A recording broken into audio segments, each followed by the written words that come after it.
The crystalline walls of the Galactic Council chamber hummed with the low-frequency vibrations of 1,000 different atmospheric processors, each one calibrated to support the diverse respiratory needs of the assembled delegates.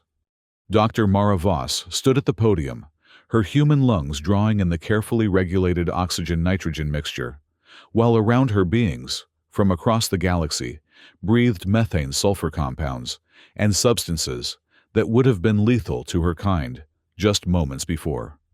30 years. That's how long humanity had been part of this grand confederation of species, and still, they were treated like the newest members of an exclusive club tolerated, but never truly accepted. The holographic display behind her showed the orbital mechanics of Vesper 9, a planet that had been classified as a Class 0 Deathworld for over 2 centuries. The data streams painted a picture of a hostile wasteland surface temperatures that could melt lead during the day and freeze methane at night sandstorms that could strip flesh from bone and atmospheric pressure that would crush most known life forms. Honorable delegates. Mara began her voice, carrying across the vast chamber through translation matrices that converted her words into the native languages of species she couldn't even pronounce. I stand before you today to formally request a reclassification of the planet designated Vesper 9 from Class 0 Deathworld status to Class 2 Habitable Zone. The reaction was immediate and predictable. A ripple of what could only be described as laughter, or its equivalent across dozens of species, swept through the chamber. Chairman Drell Korvax, a towering Zeltharian, whose blue-scaled hide reflected the chamber's ambient lighting, leaned forward in his elevated seat. His translated voice carried a tone of barely concealed amusement. "Dr. Voss," he said, drawing out her title as if it were a joke in itself, "are you quite certain you understand what you're requesting? Vesper 9 has been surveyed by 17 different species over the past 2 standard cycles. Each survey confirmed its Class 0 status. The planet is uninhabitable by any known life form." "With respect, Chairman Korvax," Mara replied, her fingers dancing across her datapad to bring up new holographic displays. "Those surveys were conducted by species with fundamentally different biological requirements than humans. What appears hostile to a Zeltharian may be merely challenging to a human." More laughter echoed through the chamber. Delegate Threx Minival, whose gaseous form was contained within a specialized environmental suit, spoke through his translation matrix with what Mara had learned to recognize as condescension. "The naive optimism of humans never ceases to entertain us. You believe you can simply wish away the fundamental laws of physics. The atmospheric readings alone would crush your fragile organic structures." Mara felt the familiar burn of humiliation rise in her chest, but she had prepared for this reaction. Humanity had been underestimated before, and they had made a habit of exceeding expectations. "I'm not here to debate theoretical possibilities," she said, her voice gaining strength. "I'm here to present evidence.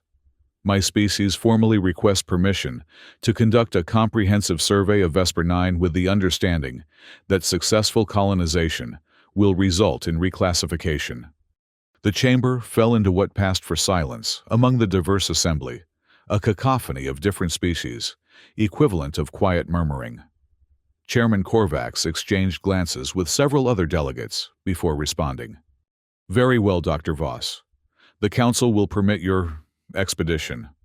However, understand that the failure of this mission will result in a formal notation in humanity's file regarding unrealistic assessments of their own capabilities.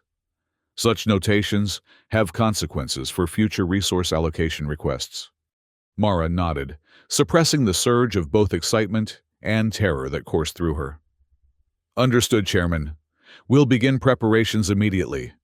As she gathered her materials and left the podium, she could hear the continued conversations among the delegates, their translated words carrying clearly to her ears. "How long do you think they'll survive?" "I give them 3 standard days before they're begging for evacuation." Such a waste of resources. But perhaps this will teach them humility. 3 months later, Mara stood on the observation deck of the human expedition ship Endurance as it entered Vesper 9's orbit. The planet below them was a swirling mass of red and orange clouds, with patches of darker terrain visible through the atmospheric disturbances. The initial sensor readings confirmed everything the previous surveys had reported: crushing atmospheric pressure, extreme temperature variations, and frequent violent storms that could level entire cities. Commander Raina Holt joined her at the observation window, her weathered face reflecting years of deep space missions. "Beautiful in its own way," she said, watching the planet's rotation reveal different faces of its hostile surface. "Reminds me of the Australian outback if the outback was trying to kill you every second of every day." "All planets try to kill you," Mara replied with a slight smile. "It's just a matter of figuring out how to kill them back." The expedition team consisted of 37 specialists, atmospheric engineers, biologists, geologists, and survival experts who had been training for this mission since the Council had approved their request.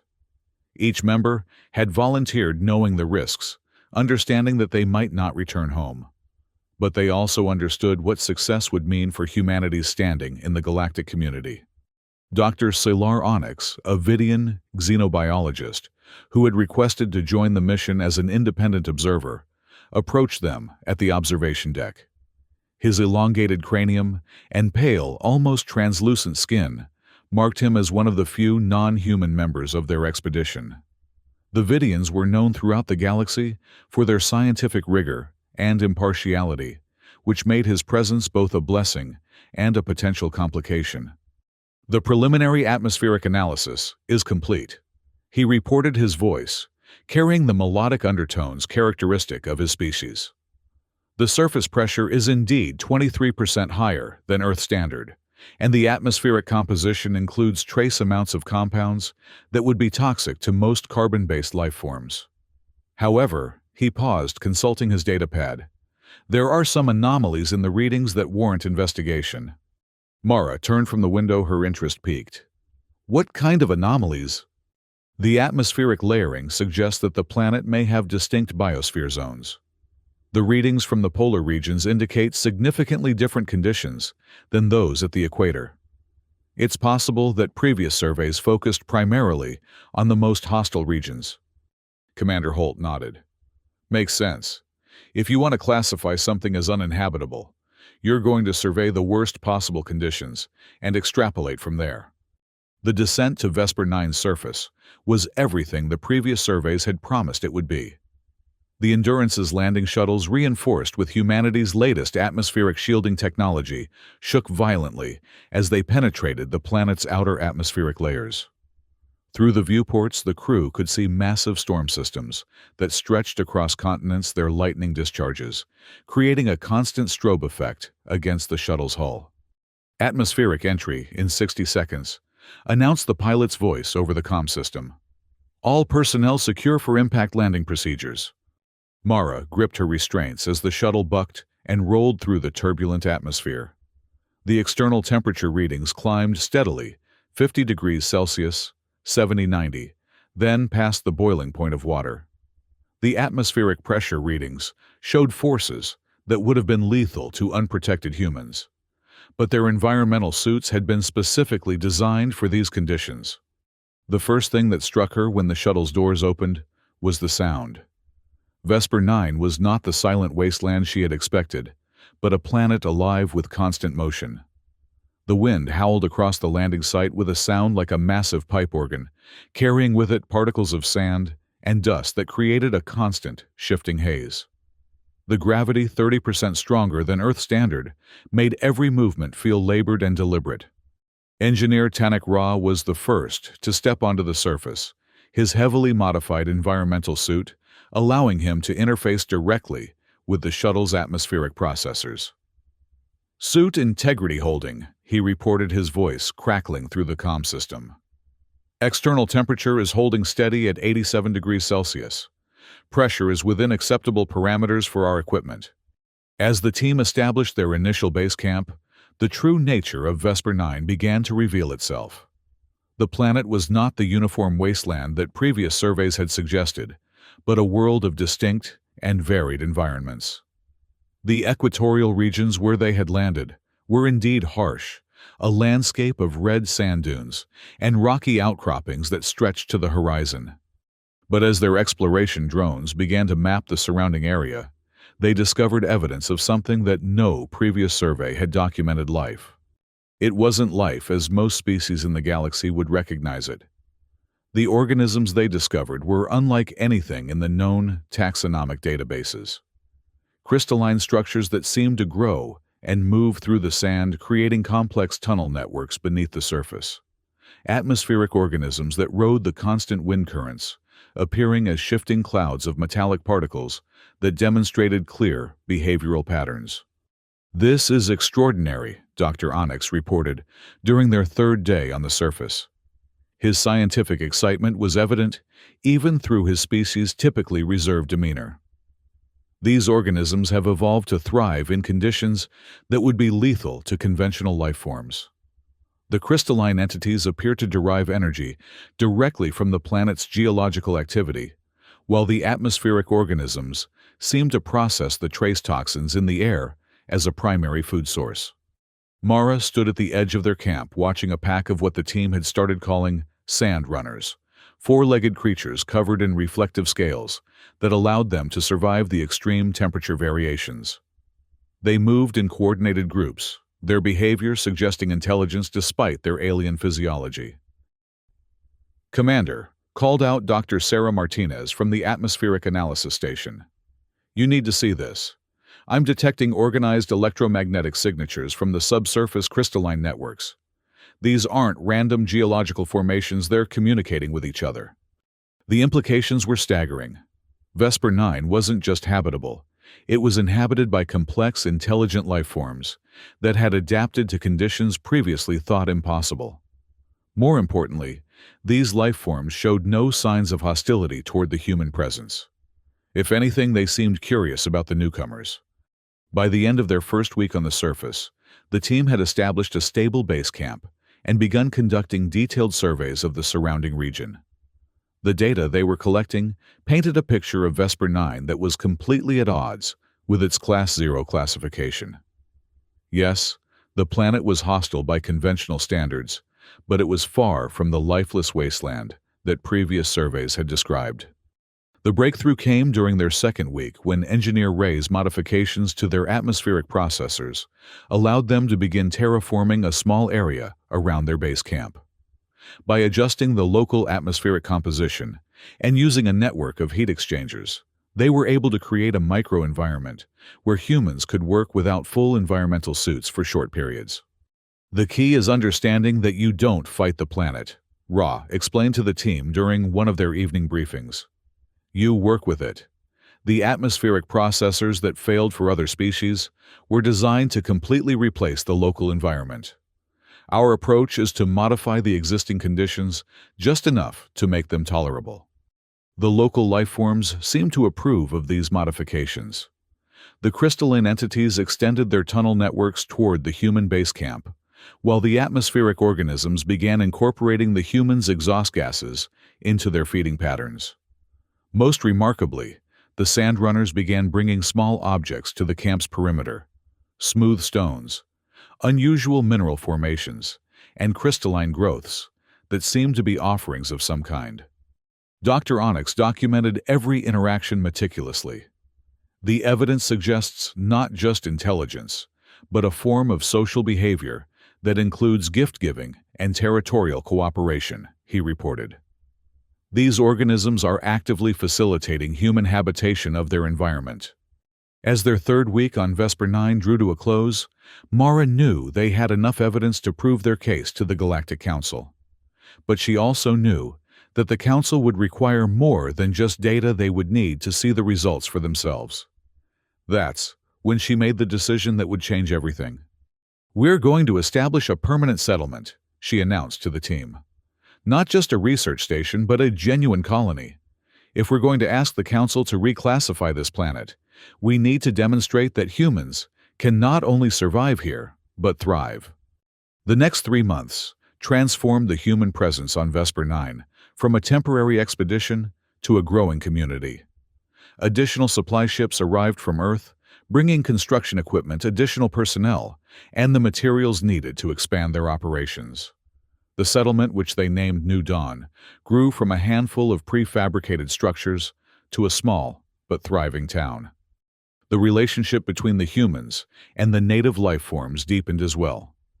The crystalline entities had apparently decided that the humans were beneficial to their ecosystem, extending their tunnel networks to provide natural climate control for the settlement. The atmospheric organisms had evolved feeding patterns that cleaned the air around New Dawn, creating pockets of breathable atmosphere for increasingly longer periods. Most remarkably, the Sandrunners had begun what could only be described as domestication behaviors. Several individuals had taken up permanent residence near the settlement, accepting food from the humans, and even allowing limited physical contact. Dr. Martinez had documented instances of the creatures apparently learning human behavioral patterns and adapting their own behavior accordingly. Back on Earth and throughout human space, news of the Vesper 9 colony sparked intense public interest.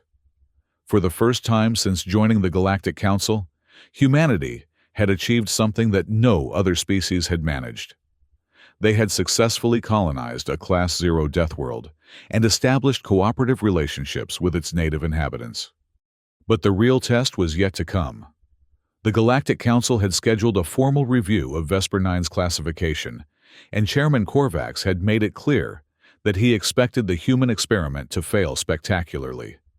Independent survey teams from 3 different species had been dispatched to conduct their own assessments of the human claims. 6 months after the initial landing, Mara stood once again before the Galactic Council. But this time, she wasn't alone. Commander Holt, Dr. Onyx, and Engineer Ra were with her, along with several other key members of the Vesper 9 team. More importantly, they had a live data feed from New Dawn, allowing the Council to observe the colony in real time. Honorable delegates. Mara began, her voice carrying a confidence that had been absent during her first appearance before the Council. 6 months ago, you laughed when I requested permission to survey Vesper 9.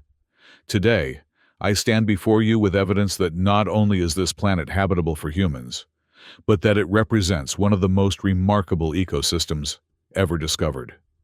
The main display screen activated, showing aerial views of New Dawn. The settlement was clearly visible as a cluster of human structures surrounded by the characteristic red landscape of Vesper 9.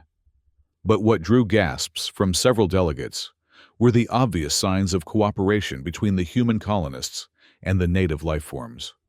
What you're seeing, Dr. Onyx reported, his scientific credibility lending weight to his words, is the first documented case of spontaneous interspecies cooperation between human colonists and indigenous life forms on a previously classified Deathworld. The native organisms are not merely tolerating human presence, they are actively facilitating it. The display switched to underground scans, showing the extensive tunnel networks created by the crystalline entities. These structures provide natural temperature regulation and atmospheric processing for the human settlement, Engineer Ra explained. The native organisms have essentially created a symbiotic relationship with our technology. Chairman Korvax leaned forward in his seat, his expression unreadable. Dr. Voss, are you claiming that the previous surveys of this planet were incorrect? I'm claiming they were incomplete, Mara replied. Previous surveys were conducted by species with different biological requirements and technological approaches. They looked at Vesper 9 and saw only the challenges. Humans looked at the same planet and saw opportunities.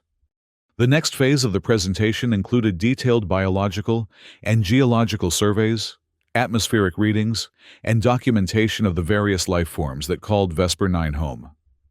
Each piece of evidence built upon the last, creating an undeniable picture of a planet that was not only habitable, but actively beneficial to human colonization efforts. But the most compelling evidence came from the colonists themselves. The live feed switched to interviews with New Dawn residents, showing humans who had been living and working on Vesper 9 for months. They were healthy, productive, and enthusiastic about their new home.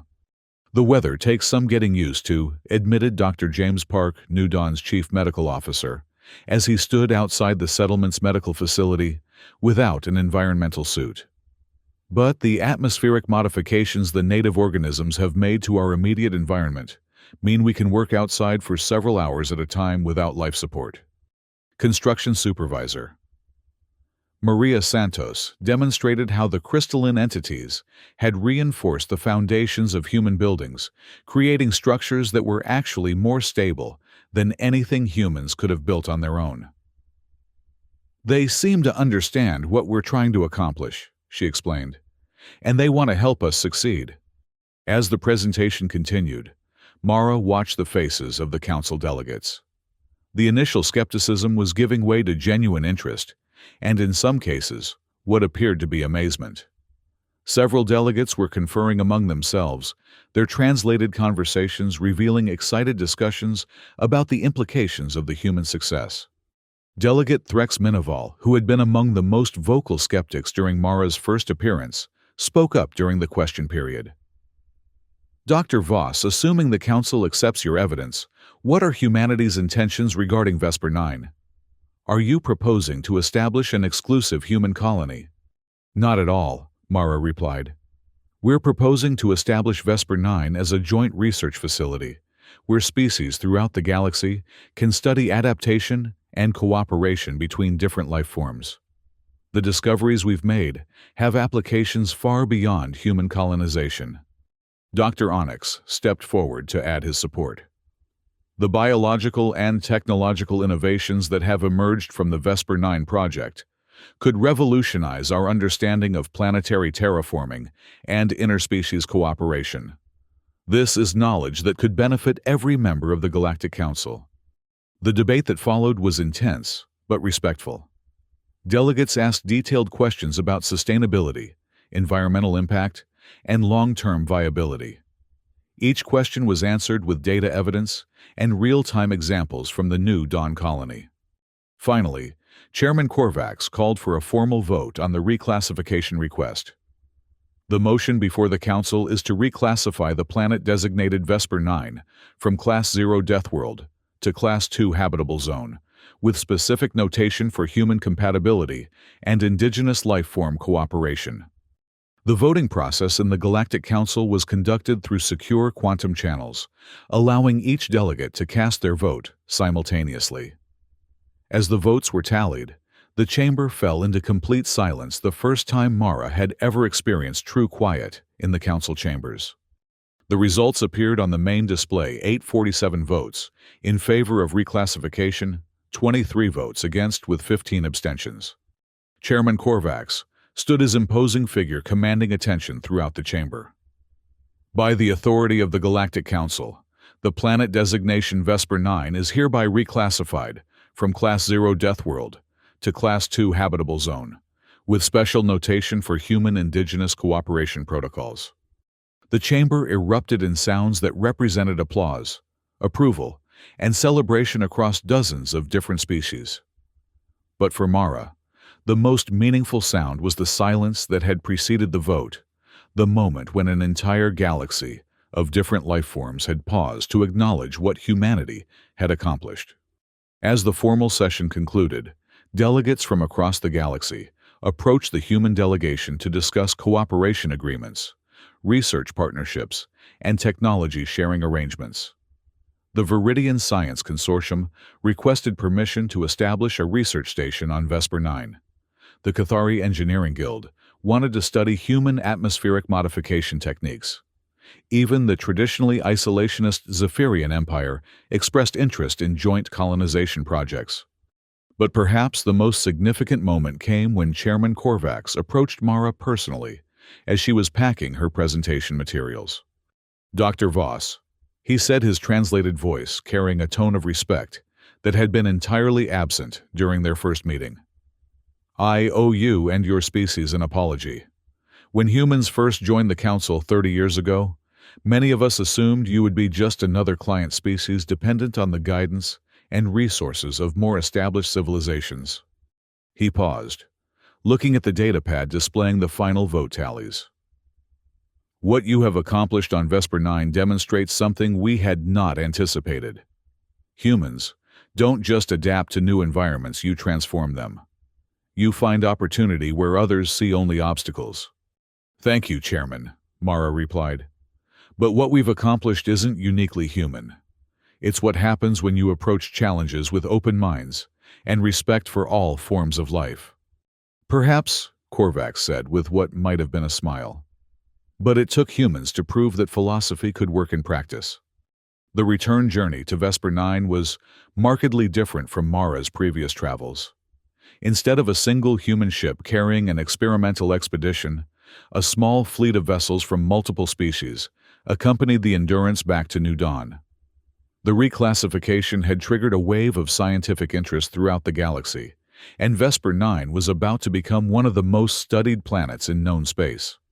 As they approached the planet, now officially designated as a Class 2 habitable zone, Mara stood once again at the observation deck. But this time, she wasn't alone.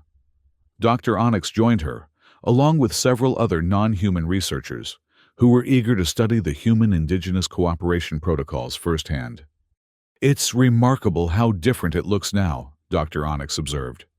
The same planet, the same atmospheric conditions, but our perception has been completely transformed.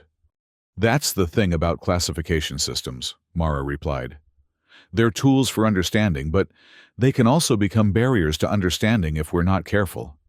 The view of Vesper 9 from orbit revealed the changes that had occurred during their absence.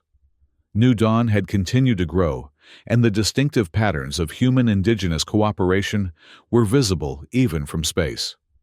The crystalline networks had expanded significantly, creating geometric patterns across the landscape that suggested purposeful organization. The atmospheric organism populations had increased as well, creating visible streams of metallic particles that flowed around the human settlements like protective barriers. Most remarkably, several other areas of the planet showed signs of similar modifications, suggesting that the indigenous life forms were preparing additional sites for potential human habitation. The implications were staggering. Not only had humans successfully colonized a Deathworld, but the native inhabitants were actively encouraging expansion. The landing at New Dawn was a celebration. The colonists had received word of the successful reclassification, and the entire settlement had turned out to welcome the returning delegation. But the real celebration was the planet itself.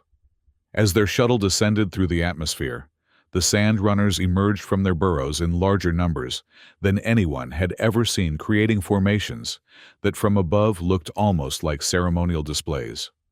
"I think they understand what this means," Commander Holt observed, as they watched the creatures arrange themselves in complex patterns around the landing pad. "They understand that their world is no longer considered a place of death," Mara said. "It's now officially recognized as a place of life and cooperation."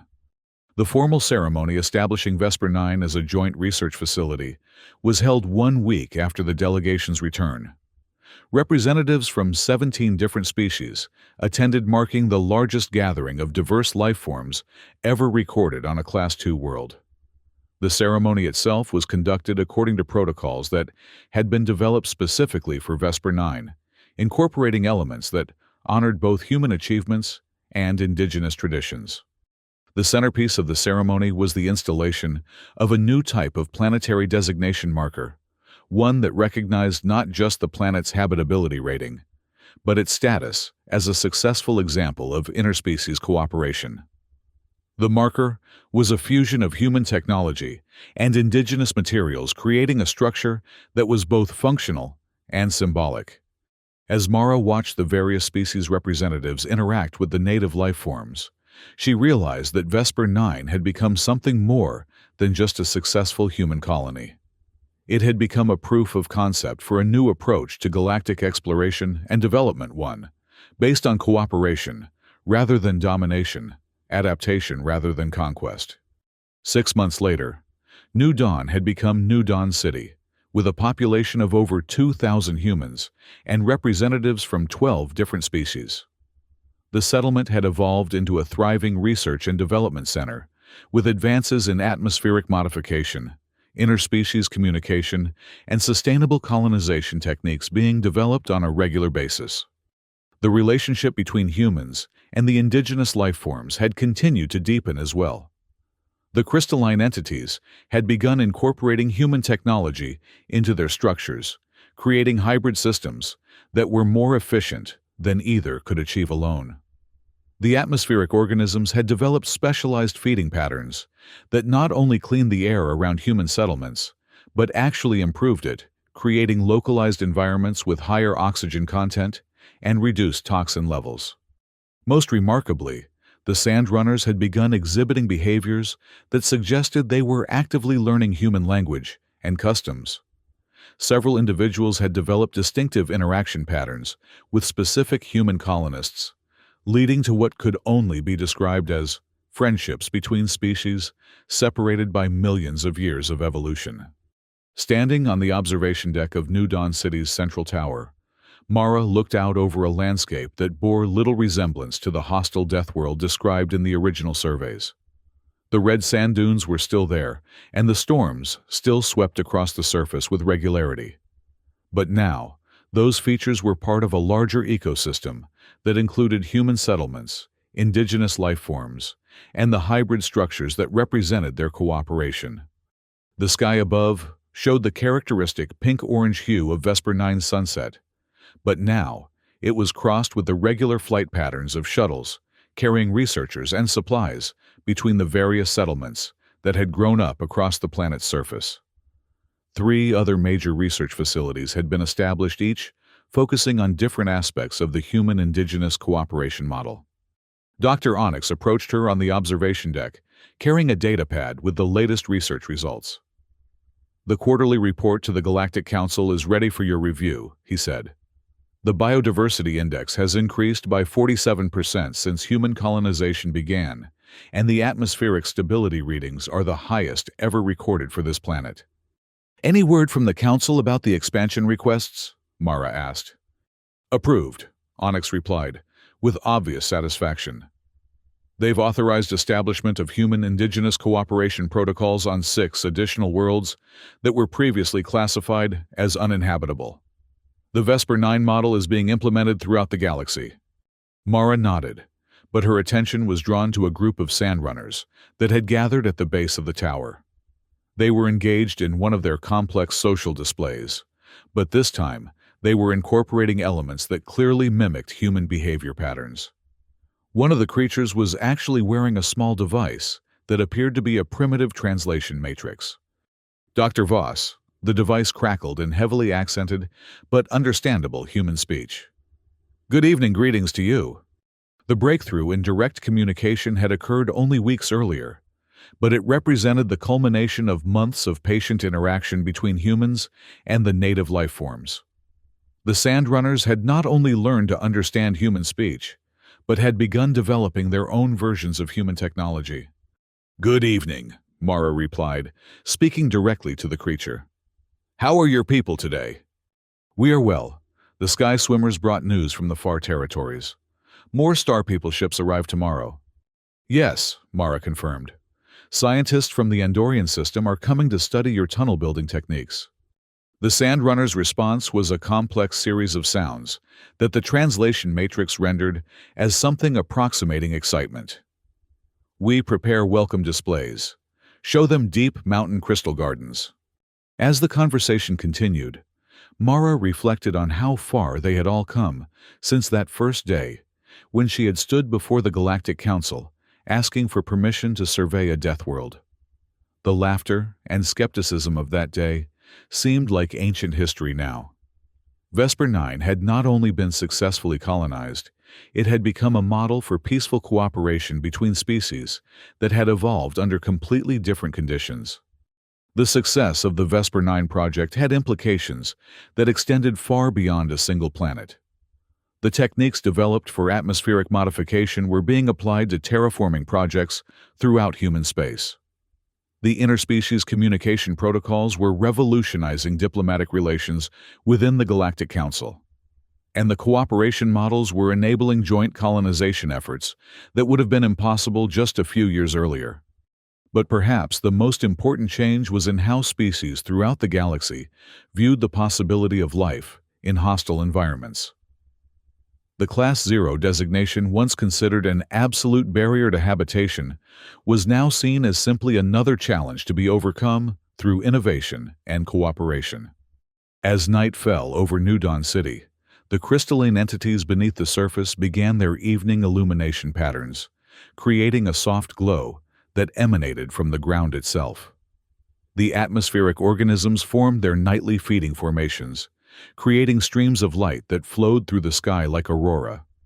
And the Sandrunners gathered in their traditional evening councils, now enhanced by translation matrices that allowed humans to participate in their discussions. Standing there on the observation deck looking out over a world that had been transformed from a place of death to a place of life, Mara felt a profound sense of accomplishment. But more than that, she felt hope.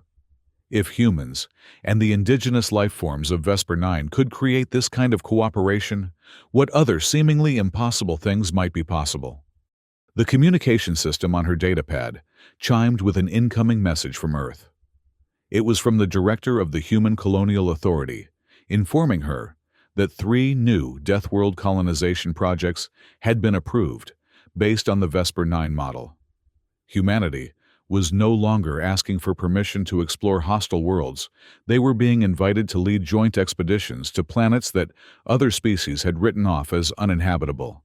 As she composed her response confirming her availability to lead one of the new expeditions, Mara smiled at the irony. A year ago, the Galactic Council had laughed at human presumption. Now, they were asking humans to teach other species how to thrive in environments that had previously been considered impossible to colonize. The transformation was complete. Vesper 9 was no longer a Class 0 death world. It was a Class 2 habitable zone, and humanity's first stepping stone toward becoming one of the galaxy's premier exploration and colonization species. But more importantly, it was proof that with the right approach, cooperation and respect for all forms of life, even the most hostile environments could become homes for diverse communities of beings working together toward common goals. The pink sky of Vesper 9 gradually darkened into the deep purple of its night phase, and the first stars became visible through the planet's thin upper atmosphere. Among those stars were the homeworlds of dozens of species that had once dismissed human capabilities. Now, those same species were sending their best scientists and explorers to learn from human achievements. Tomorrow would bring new challenges, new opportunities, and new proof that the universe was far more welcoming than anyone had previously imagined. But tonight, as Mara watched the lights of New Dawn City blend with the natural illumination patterns of Vesper 9's indigenous life, form she was content to simply appreciate what they had all accomplished together. The Deathworld classification had been more than changed, it had been completely redefined. And with it, the possibilities for life in the galaxy had expanded beyond anyone's wildest imagination.